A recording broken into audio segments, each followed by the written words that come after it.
We're nearing the end of Genesis. I thought I was going to cover the end of Genesis today, and as the week got further on, I decided that's not going to happen. So we got 2 more weeks in Genesis this week, and next week we'll finish the life of Joseph and Jacob and put this to bed. But we've been going through the Joseph portion of Genesis, so for the last, 8, 9, 10 weeks, it adds up as time goes forward.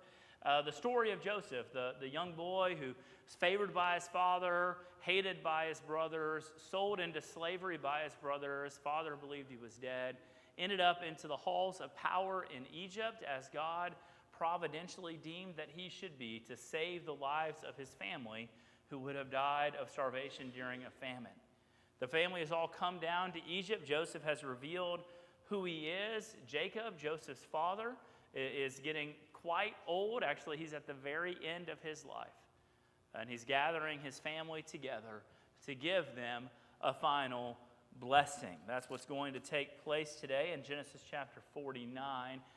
The blessing that Jacob gives is interesting. How Jacob blesses each of his 12 sons, gives them kind of a prophetic outlook for what their future is going to be, for their families and generations to come, what their future is going to be. You know, people spend a lot of money and a lot of time trying to figure out what their future is going to be.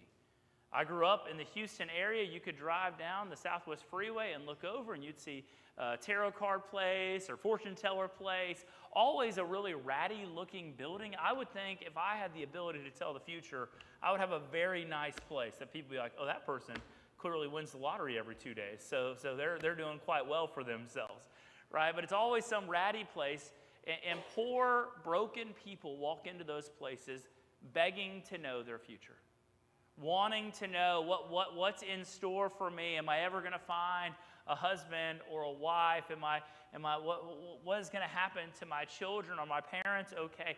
Right? They wonder about all of these things, and they go consult these people who, best case scenario, are charlatans, and worst case scenario are people who are demonically inspired to give you actual insight. Right? That's the truth of what you're doing when you play those games. And people spend good money trying to figure out their future. And here we have, in the end of Genesis, Jacob laying out the future for his children for generations to come.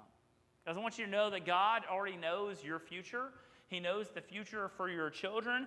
And in some ways, somewhat shadowy, we too can know what the future for our families will hold. And we'll talk a little bit about how you might know what the future for you will be, what the future for your children will be, and their children will be as we look at Genesis chapter 49. I hope you're there. Genesis 49 will start in verse 1. Jacob's going to go through and bless all of his sons. We'll read some of them quickly because there's just short little one-offs, and we'll sit on some for a little while as well. Read with me starting in verse 1.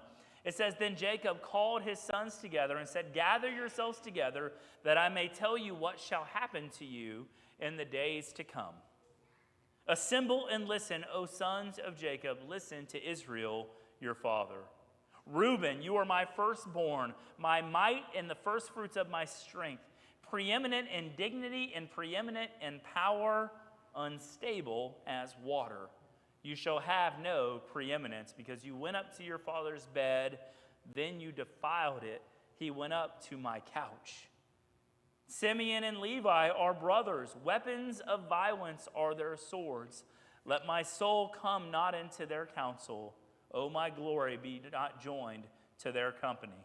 For in their anger they killed men, and in their willfulness they hamstrung oxen. Cursed be their anger, for it is fierce, and their wrath, for it is cruel. I will divide them in Jacob and scatter them in Israel. Okay, this is the beginning of some fairly hard teachings that Jacob is going to give to his sons. He starts with his 3 oldest boys. He starts with his oldest son, Reuben, and he basically says, Reuben, you had it all. You were the first fruits. You were my strength. You were my pride. You were my joy, and you ruined it. You went up to my couch, and you defiled it. And this goes back to a story that we didn't cover, but Reuben, in his younger days, had relations with one of Jacob's wives, which was, maybe it was like a servant of Jacob, but like basically, he took one of his dad's wives to be his for a season. That's not right. If anyone needs to know, if you're wondering, like, is that a moral thing to do? It's not. Right? It was a wicked sin. It's a sort of sin that even people who don't know much about the ways of God, if you were to go and turn on like Jerry Springer back in the day, those are the stories that ended up on Jerry Springer. She had relations with my husband. My mother had relations with my husband. You're like, what in the world is going on? Why is this world so broken and gross? Everybody, even people who don't know the ways of God, know that's not right. Reuben lived that sort of wickedness inside of himself, and because of his wickedness, he suffered a grave consequence. His sin led to the consequence that he was disqualified from leadership in the family. He should have been the family leader. He should have been vested with the authority as the new patriarch of the family to care for the family and to guide them through this season in Egypt and what was yet to come. But because he was described as unstable as water, right? You drop something in water and it just goes all over. He's as unstable as water. Because he's described that way, he says, you will not have that place of preeminence. Guys, sin has consequences. And sin has consequences that stretch beyond your immediate life. A lot of times we sin, knowingly sin, and then we excuse our sin saying, well, it only hurts me. Right? It's not affecting, it's not like I killed someone. It's not like I stole from someone. We have private sins, whether it's lusts of our hearts or thoughts in our minds of jealousy or something, and we harbor these sins. And we excuse them saying, these aren't affecting anyone else. These sins don't affect anyone else. So it's, okay, I want you to know, sins have consequences. The things that you think aren't going to matter, they do. And God sees all, and it doesn't just affect you. It can be generational sins. You say, Matt, do you believe that the sins of the father should be carried down to the generations beyond that? Well, I've known enough to walk enough to live enough to say, yeah. Like, are you guilty of your father's sins? No. No, you're not guilty of what your dad did. Some of you have fathers who were probably pretty terrible. In fact, I know that to be certain for some of you, right? You're not guilty of your father's sins, but your father's sins absolutely affect the person that you became. And if by the grace of God somehow you have gotten out of the shadow of the sins of your ancestors to forge a new path for your family, man, God bless you in that. But that is a difficult thing to do. There is a cycle of depravity, and it's easy to get into it, and it's hard to get out of it. And generations are lost, and generation after generation after generation are lost because of sins of someone committed. Reuben was setting the table for his family. In the future, that Jacob told to Reuben was, you will have no preeminence because of this. And your family will suffer the consequences for that. Where you should be head of all, you're now not. Sin matters. Guys, I want you to know those private sins that you think don't matter, that I don't know about, that your spouse doesn't know about, that your Sunday school teacher doesn't know about, that your mom or your dad don't know about, those private sins that you think are safe and secure, they have consequences. And they'll affect your life and your outcomes. And very likely, if you allow them to go unfettered, they'll affect the outcomes of the generations to come after you. And we should be looking forward to what we can do to bless the generations after us, not cursing them with a life of sin in front of us. Again, if you're someone who comes from a family that was pretty terrible, maybe your parents are just awful people and you've broken free of that, I want to just tell you how tremendous that is for you to do. The blessing that you're giving to your kids and the generations after you cannot be calculated. It's hard to do. But some of you have done that, and to God's glory and for His praise, we should just say, man, thank you. Because but for the grace of God, you could be like them. Man, what a tremendous thing that is. All right. So then we have the next two brothers. After Reuben, we get Simeon and Levi. And like Reuben, they're kind of condemned. They were children of violence. That's how it says. Weapons of violence are their swords. And he says, let my soul not come into their counsel. Basically saying, like, you guys won't be leaders either because you guys are overly violent. What did they do that was so violent? Well, their sister was taken advantage of and in a pretty terrible way in a town. And so what did they do? They went to that town. They said, hey, we'll let you marry our sister since you've already defiled her, Dinah. We'll let you marry her. First, you've got to take the sign of the covenant. You've got to become circumcised. So the whole town was circumcised. And that's not like a super easy thing just to go. You can't run after that surgery, I would imagine, for a little bit if you're a guy. So you take a few days to recover. As they're recovering, those two boys go in there and they murder all of the men in the town. Right? Their wrath was so great, right? They sought out vengeance and violence. Was their sister wronged? Yes. I mean, the story is called the defiling of Dinah. It's a terrible thing that happened to Dinah, but their acts were not righteous. They abused the sign of the covenant circumcision to their own ends, to extract vengeance on a whole town, killed an entire town of men. And Jacob says at the end of his life, you guys will also not be the ones to go to for counsel. You guys, you brothers of violence who work together to do this wicked act, no one will go to you either. So the first three sons of Jacob were disqualified from leadership. One for abject sin, the other because of violence. Sometimes we think, all right, that violence, like we kind of like violent people. The Olympics went on, the opening ceremonies were an abomination, right? I mean, if you've seen anything about that, like an absolute satanic abomination. It was bad. It was bad. Like we're defiling the Last Supper and turning into something like it was a pretty oh, the world's wicked. I mean, I know this. So I looked at it and I was like, oh, the world's wicked. Great. That's wonderful. Right? But I was reading someone and someone wrote about it. It's like a Muslim person writing about it. And basically what they said is like, Christians, y'all need to stand up and do something. Why are y'all so weak?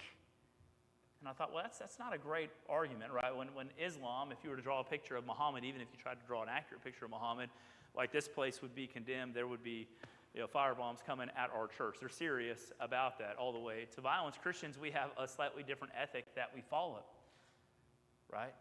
But there's something in our hearts that really sometimes demands violence. We want retribution. I want you to know, usually when you're seeking violent retribution for wrongs done to you, you are walking outside of the path that Christ has laid for you. Right? It's not to say that you can't be angry. It's not to say that you can't recognize that there's terrible things in the world, but when you're actively seeking violent retribution, right, vengeance is the Lord's.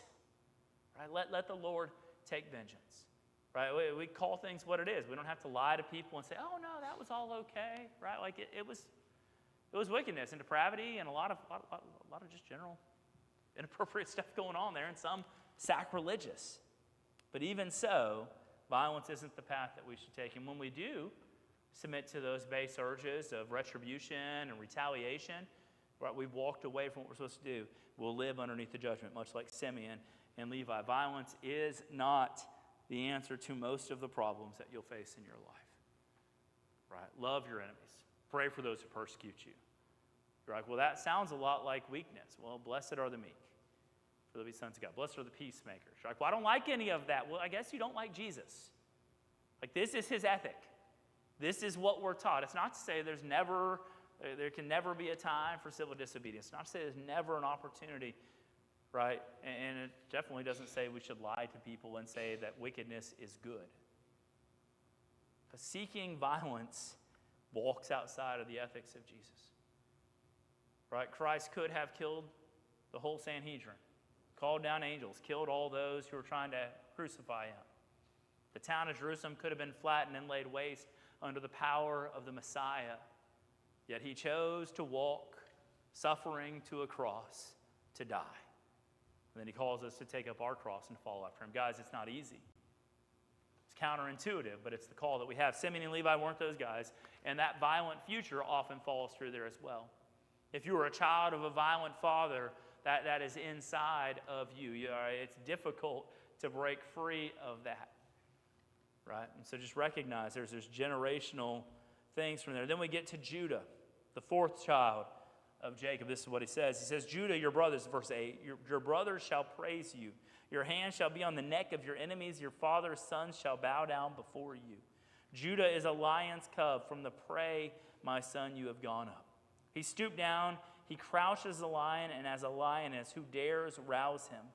The scepter shall not depart from Judah, nor the ruler's staff from between his feet, until tribute comes to him, and to him shall be the obedience of the peoples, binding his foal to the vine and his donkey's colt to the choice vine.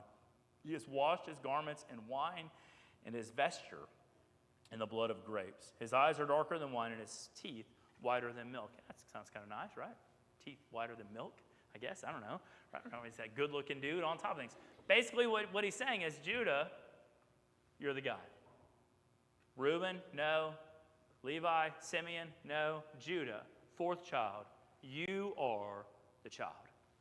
In you will be leadership. In you will be the scepter to rule, and it will never pass from your hand. This is a messianic promise, right? When it says that the scepter will never depart from Judah, nor the ruler's staff from between his feet.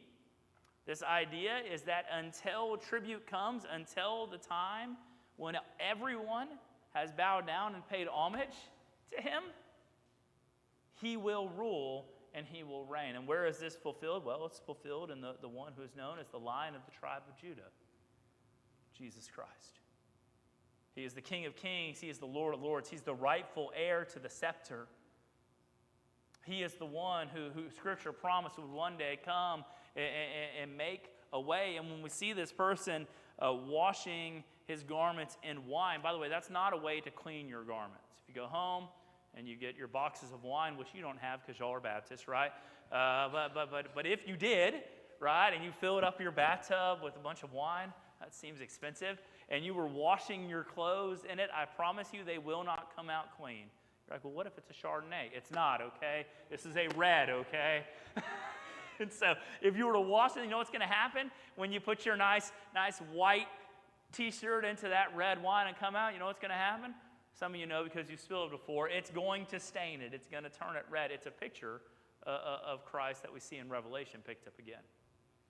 We have this conquering king riding in, right? And his garment is covered halfway up in the blood of his enemies, right? The picture is there's going to come a day when that tribe of Judah is going to have a seed that's going to come out of him.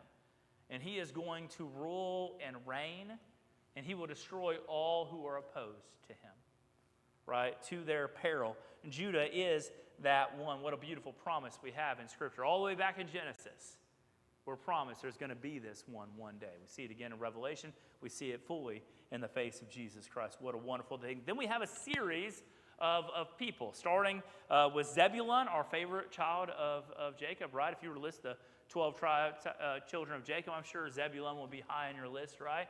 So Zebulun, and then Issachar, and Dan, and Gad, and we get all these things, and we don't know much about why he gives these people individual blessings, right? If you flip down to verse 15, it says, raiders shall raid Gad, but he shall raid at their hills. And then verse 20, Asher's food shall be rich, and he shall yield royal delicacies. Or Naphtali in verse 21 is a doe let loose that bears beautiful fawns. We don't really know why these specific prophecies were given to these people, right? We don't fully understand what they did in their life to warrant these prophetic futures, like we do with Judah and Issachar, or Judah and Reuben and Levi and Simeon. We have the stories to understand what happened to them. But if it's instructive, what happened to the first 4 kids is what happened forward, right? These are characteristics that these young men had exposed, and their father is saying, like you were, your children will be. Like you were, your children will be. And I don't know about you, but as a father, that's a scary thought. Like I am, my children will be. If you're a parent here today, or you're becoming a parent here today, good job, guys. If you're in that process of being a parent or becoming a parent, or one day you might think you want to become a mom or a dad in the future, I want you to know who you are will affect the direction of those children behind you. It is a great responsibility. Now, your children have the ability to break all sorts of patterns that you've created. Right? There are things that my father did that I do not do. I lived in a decent amount of fear of my father. Again, I love my dad. I feel like I always say bad things about my dad. My dad is a wonderful man. Right? But I lived in a great deal of fear. He worked 5 days a week out of town. He would get on an airplane on Monday morning. He would come back Friday afternoon, most weeks out of my life. And when he was in town, I was always a little bit scared of what might happen. I don't think he particularly enjoyed children, right? Which was bad because I was his child, right? I don't think he particularly enjoyed the noise that children gave and the general chaos that comes with having kids. And I just lived in fear. Would I get out of line? What would I do? I don't want that to be my story. I watched my brothers run like headlong, like against him, oppositionally, and I was like, I'm not doing that, because they lost every time, and it was ugly sometimes. Like I was like, oh, I don't want to be involved in that, right? And I'm not that dad. Like I don't think my kid. They should be a little scared of me. Like I can destroy you, but like, like I'm not that guy. Right? I don't lose my head too often, sometimes. But typically, I broke out of some of the patterns that my dad had. And honestly, my dad probably inherited some of those patterns from his dad, and it got passed down. And I'm sure he shed a lot of the things that he needed to shed to help me to become the person that I am. So I'm not saying that your kids are going to be you, just redone. But a lot of what you are, your kids are going to be. That is a grave responsibility. Parents, I want you to know, you want to know what the future is, instead of going to the fortune teller and asking what's going to happen to my kids, raise your kids in the way you want them to turn out to be. Right? You want them to be people who know and love Jesus Christ. Well, you dang well better show them what knowing and loving Jesus Christ is. It's not attending church. I don't think you can do it without, by the way, but it's not attending church. There's this generational fade that takes place in families. You have a faithful generation, and then you have children of that faithful generation, and they attend church faithfully. But they have kind of like a private life that doesn't measure up to the private faith. Right? And so like their faith doesn't affect what they do. So the kids are raised in church by people who are, screaming at them or running around, living in licentious sin. And the children pick up on this. Like, oh, like church is something we do, but it's just what we do. And so those kids who now have attended church their whole life, they've been there every time the doors have been opened. What do? Well, they bring their kids to church, but a lot less frequently. Maybe there's a basketball tournament. Maybe there's a sporting event. Well, we're going to be going on vacation. Right? There's this idea that there's something else that's like anything that kind of measures up on Sunday morning for us from 10:30 to 11:30, anything else that might be like, well, we'll take that instead of that. Right? We make those, as parents, that's hard to do because your kids, if you're not in this stage yet and you look at parents, you're like, I can't believe they're doing that. Like, just wait till your kids get into the age where there's a million activities telling them to go places. It's hard. It's hard to look at the coach and be like, no, we're not going to be there. Well, you're going to lose playing time. You're going to lose your spot. You're like, well, that doesn't. What do you do? Well, you have to make tough decisions. But there's a generational fade. If you raise your kids partially in church when it's convenient, what will happen with your kids is they will only go to church on Christmas and Easter when they're adults. They won't go to church in college. You'll lose them at college. It'll be Christmas and Easter only. And you know what happens to their kids? They don't know Jesus at all. All they've ever heard that there was a baby, and we sing some songs to him, and we give presents around a tree, I guess. I don't really know what that has to do with the baby. Right? And then there's like an Easter bunny. And then what you do, by the way, if you're that family, you go to like a mega church, and so they're doing like a helicopter Easter egg drop for Easter anyways. And so like you don't even know where the resurrection of Jesus is because there's a million pounds of candy coming down from the sky, but at least you're at church. Right? Like what a disaster that is. And that's your kids' only exposure to church. And their kids won't know Jesus at all. And that's just the generational fate. Guys, I want you to know, if you want your kids to know and love Jesus Christ, you have to know and love Jesus Christ yourself. It has to affect your life. The fact that Jesus Christ died on the cross for your sins and rose from the dead, yeah, it sure affects your Sunday morning, but it also affects your Tuesday afternoons and your Thursday nights. It affects how you spend your Friday nights and your Saturday nights. It affects every piece of your life. So no, we're not going to do that. We can't be out on Saturday night until 2 a.m. because we've got to be at church. Sunday school at 9:30 in the morning, and that's early when you're out till 2 a.m. on a Saturday. Trust me, I know. I've done some 2:30 Saturday mornings waking up to get to Sunday school. It's hard. And I'm paid to be here, right? It's hard for me, much less you guys who come volitionally and put money in a plate sometimes. Oh, you're paying to be here. That's even worse. Right? I understand it's hard. But guys, if you want to know the future of your kids, examine your life today. And if you have a future you wish to have for the generations to come after you, whatever that is, right? You want them to be you want them to have financial security. You want them to love their country. You want them to be faithful to the Lord. Whatever your priorities are in your life that you really want to pass on to your children, well, you better model that consistently to your kids. Because they are watching everything that you're doing.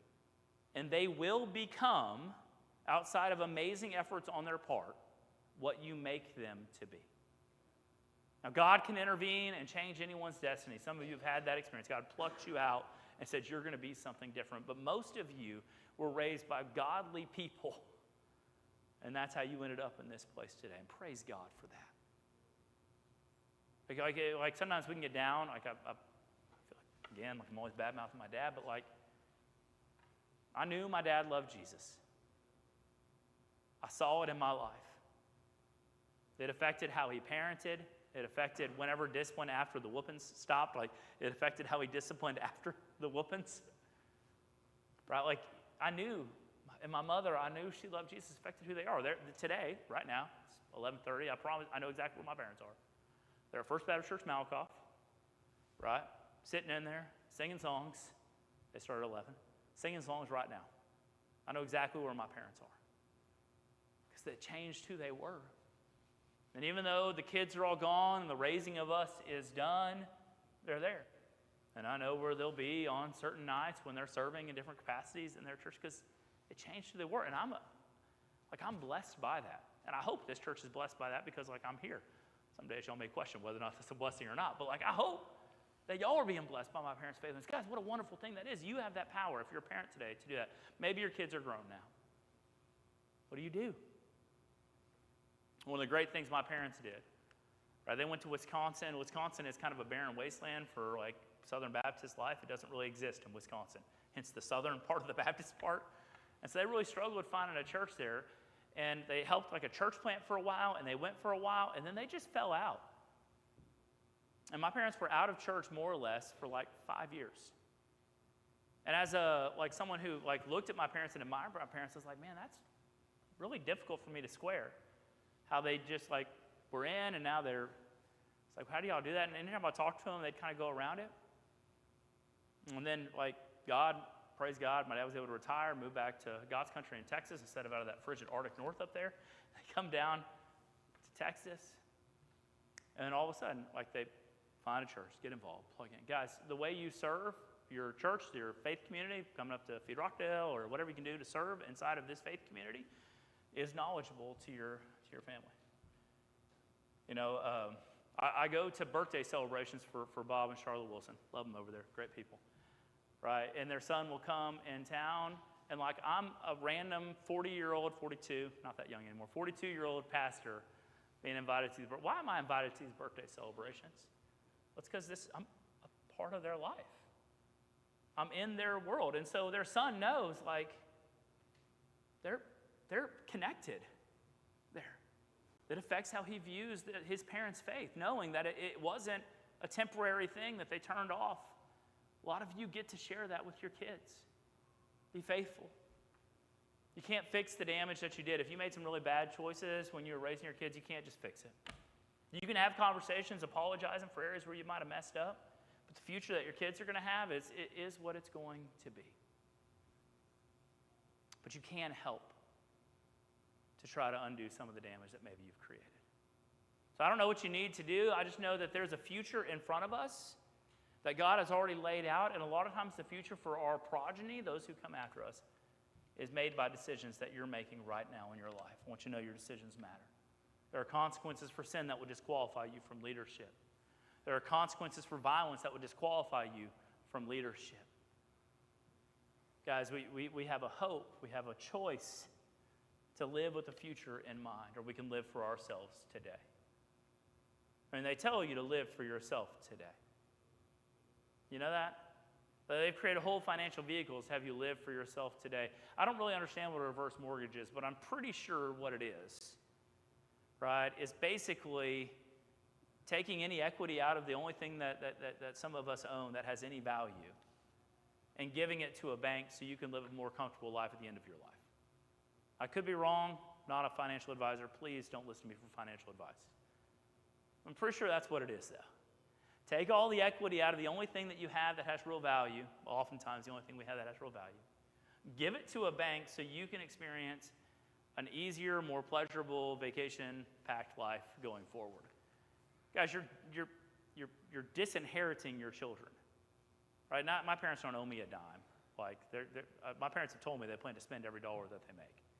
I'm okay with that. It doesn't bother me. But if God has blessed you with something, you have a responsibility to care for the generations to come after you. Spiritually, financially, if you have the wherewithal, right, to care for them. Not to set them up, to make them like, we have like heiresses who like have never done a thing in their life and have just lived off family wealth. That's probably not healthy, right, obviously. But like, to care for them, to show generationally like we're a family. We have a future in front of us. But the whole world tells you, live for today, live for yourself. This is your time. These are your golden years. For those of you who have reached these golden years, which are basically just trips to the doctor, they don't tell you that, right? I've seen your golden years. I've watched your golden years. It's trips to the doctor, right? If I want to meet you, I'll just hang out the lobby of Scott and White and Temple. You'll come through eventually, right? I mean, it's the golden years. But man, just be mindful. What's the legacy you want to leave for your family? And the future that you may want to know is oftentimes bound up in the present that we're living. And guys, I want us to live this moment in time, the only moment that you have any power over, in a way that honors Jesus Christ. Christ died for you, rose again, conquering death and hell and the grave, giving us eternal life so that we're having parties down the hall, so that we, right, can be saved, and so that we can bring others with us into salvation. Guys, share the good news of Jesus. It's a good story. Let me pray.